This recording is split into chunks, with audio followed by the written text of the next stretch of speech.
ખાલી કરાવવાની માંગ સાથે કાયદા કથા ટીમ દ્વારા રજૂઆત કરાઈ હતી। સુરતની સિવિલ હોસ્પિટલની જૂની બિલ્ડિંગમાં સમગ્ર દક્ષિણ ગુજરાત અને મહારાષ્ટ્રના કેટલાક ગામડાઓમાંથી રોજ સેંકડો દર્દીઓ સારવાર માટે આવતા હોય છે।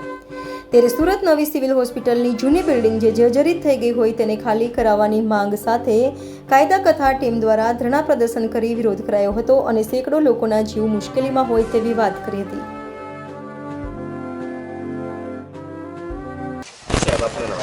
મારું નામ હિતેશ જાસુલિયા છે। Surat civil hospital, Surat new civil hospital દક્ષિણ ગુજરાતની સૌથી મોટી સરકારી હોસ્પિટલ કહેવાય છે, જેમાં લોકો સારવાર માટે આવતા હોય છે અને દર્દીઓના પરિવાર એમની સાથે આવતા હોય છે। જ્યારે 9 વર્ષથી આ બિલ્ડિંગ જે ખંડેર જાહેર કરી દેવામાં આવી છે, છતાં પણ આ બિલ્ડિંગ 9 વર્ષથી મોતના મલાજા ઘોડે અધિકારીઓ ચલાવી રહ્યા છે।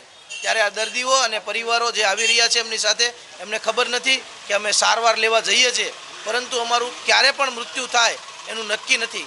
જ્યારે ગુજરાતમાં અનેક એવી બિલ્ડિંગો, અનેક એવી ઘટનાઓ અકસ્માતથી દુર્ઘટના બની છે, ત્યારે આ સરકાર જાહેરાત કરી દે છે, સીટની રચનાઓ કરી દે છે, કોઈ પણ ચમરબંધીને છોડવામાં નહીં આવે અને 4-4 લાખ રૂપિયાની જાહેરાત કરી અને પરિવારને સાંત્વના આપતી હોય છે। ત્યારે આ સરકાર અને સિસ્ટમમાં જે બેઠેલા અધિકારીઓને એક જ સંદેશો છે, આ વહેલી તકે ખાલી કરવામાં આવે।